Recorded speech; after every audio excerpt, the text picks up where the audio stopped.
ప్రభుత్వ పాఠశాలల్లో విద్యార్థులకు అల్పాహారం పథకంతో విద్యా వ్యవస్థలో మరో విప్లవం ప్రారంభమైందని రాష్ట్ర వ్యవసాయ శాఖ మంత్రి సింగిరెడ్డి నిరంజన్ రెడ్డి తెలిపారు.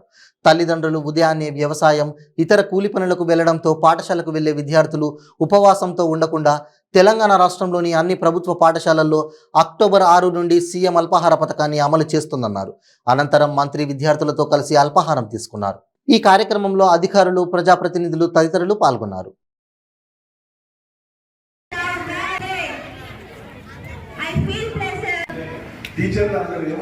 ఆకలితో ఉండకూడదనేటటువంటి సంకల్పంతో మాన్య ముఖ్యమంత్రి వర్యులు శ్రీ కల్వకుంట్ల చంద్రశేఖరరావు గారు బ్రేక్ఫాస్ట్ సీఎం బ్రేక్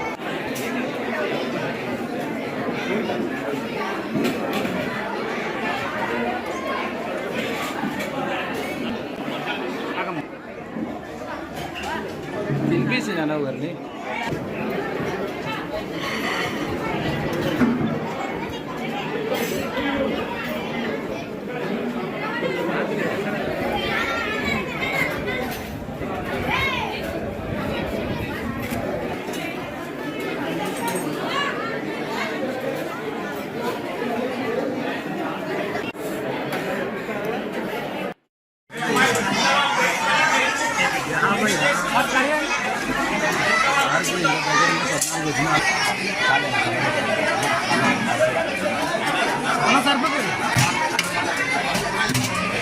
ఈరోజు రాష్ట్ర వ్యాప్తంగా గౌరవ ముఖ్యమంత్రి గారు అన్ని పాఠశాలలలో బ్రేక్ఫాస్ట్ అల్పాహార కార్యక్రమాన్ని ప్రారంభిస్తున్నారు. ఇది మరో విద్యా విప్లవం, విద్యా వ్యవస్థలో మరొక విప్లవం. ఇది మామూలు విషయం కాదు. మధ్యాహ్న భోజనం, అది కూడా నాణ్యమైనటువంటి సన్నబియ్యం భోజనం, దాన్ని అమలు చేయడంతో పాటు కాలగమనంలో ఇంటర్మీడియట్ కూడా ఇది వర్తింపజేయాలని ఒక ఆలోచన ప్రభుత్వంలో. ఈ చర్చ జరిగినప్పుడు గతంలో పాఠశాలల్లో ఉండేటువంటి పిల్లలకు సంబంధించినటువంటి అంశాన్ని పలువురు ముఖ్యమంత్రి గారి దృష్టికి తీసుకురావడం జరిగింది. క్యాబినెట్ చర్చ సందర్భంగా, ఇతర లెజిస్లేచర్ పార్టీ సమావేశంలో కానీ కొన్ని అంశాలు చర్చ జరిగేటప్పుడు విద్యా వ్యవస్థ బలోపేతమవుతుంది, ప్రభుత్వ పాఠశాలల్లో నాణ్యత పెరిగింది, ప్రభుత్వ పాఠశాలలో హాజరు పెరిగింది, ప్రభుత్వ పాఠశాలల్లో పాస్ పర్సంటేజ్ పెరిగింది, ప్రభుత్వ పాఠశాలలో చదువుకునేటువంటి పిల్లలే ఎంసెట్లో కానీ, ఆ తర్వాత ర్యాంకింగ్స్లో కానీ, ఉన్నత చదువుల్లో కానీ, పోటీ పరీక్షలలో కానీ ఎక్కువ మంది ఈ పిల్లలు వస్తున్నారు, ఇది మంచి పరిణామం అని చెప్పి ముఖ్యమంత్రి గారు చాలా సంతోషం వ్యక్తం చేస్తున్నారు. ఆ క్రమంలో వారి దృష్టికి ఓ విషయం తీసుకుపోయినాం. మన నియోజకవర్గంలో చిన్నమందడి అనేటువంటి ఒక గ్రామం ఉంటుంది. కొంత అక్కడ క్రియాశీలకంగా, సృజనాత్మకంగా ఆలోచిస్తారు అక్కడ ఉండే సర్పంచ్ కానీ, అక్కడ ఉండే యువకులు కానీ, అక్కడ ఉండే గ్రామస్తులు కానీ. వాళ్ళు ఏం చేసినారంటే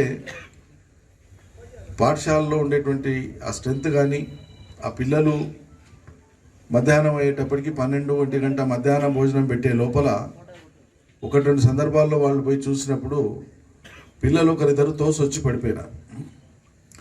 ఏంది కారణం అని వాళ్ళు కొంచెం లోతుకు పోయి ఆలోచన చేస్తే టిఫిన్ చేయకుండా వచ్చినారు.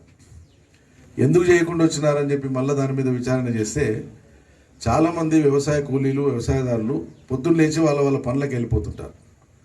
ఒక్కోసారి ఆ పిల్లలకు ఆ సమయానికి వంట కాకపోతే పిల్లలు వంట అయ్యేదాకా ఉండకుండా బడికి రావాలి కాబట్టి తొందర బడికి వెళ్ళి వస్తున్నారు, తినకుండా వస్తున్నారు. తినకుండా వచ్చేవరకు చిన్నపిల్లలు పాపం ఆకలి కొని మధ్యాహ్నం భోజనం పెట్టే లోపల పిల్లలు చక్కెర వచ్చి పడిపోతున్నారు. నేను ఒకసారి ఒక 7-8 మాసాల క్రితం ఆ గ్రామం పోయినప్పుడు ఆయన నన్ను ఆ స్కూల్కు తీసుకొని పోయి టిఫిన్ టైంకు, అన్న మీరు రావాలి ఒకరోజు, మా ఊర్లో మేము పాఠశాలలో టిఫిన్ పెడుతున్నాము, ఎందుకు పెడుతున్నామంటే మాకు ప్రొవొకేషన్ ఏంటి అంటే ఇది అని ఆ సీన్ అంతా చెప్పినారు, ఆ సీక్వెన్స్ అంతా చెప్పినారు. ఎవ్రీడే బ్రేక్ఫాస్ట్ సొంతంగా వాళ్ళ గ్రామం తరఫున పెట్టుకొచ్చినారు, గ్రామ పంచాయతీ నుంచి పెట్టుకొచ్చినారు. పెట్టి ఆనాడు ఆయన ఏం చెప్పినాడంటే ఈ కార్యక్రమం కనుక రాష్ట్ర వ్యాప్తంగా అమలైతే చాలా గొప్పగా ఉంటుంది అని చెప్పినారు. అది వరకే ఈ ఆలోచన ముఖ్యమంత్రి గారి దగ్గర ఉంది. నిర్ణయం తీసుకుందాం అనుకొని అంతిమంగా నిర్ణయం తీసుకొని ఈరోజు రాష్ట్ర వ్యాప్తంగా ఉండేటువంటి అన్ని పాఠశాలలలో పిల్లలకు బ్రేక్ఫాస్ట్ కార్యక్రమం అనేటువంటి స్టార్ట్ అయింది తెలంగాణలో. అందుకే నేను చెప్పింది విద్యా వ్యవస్థలో మరో విప్లవం.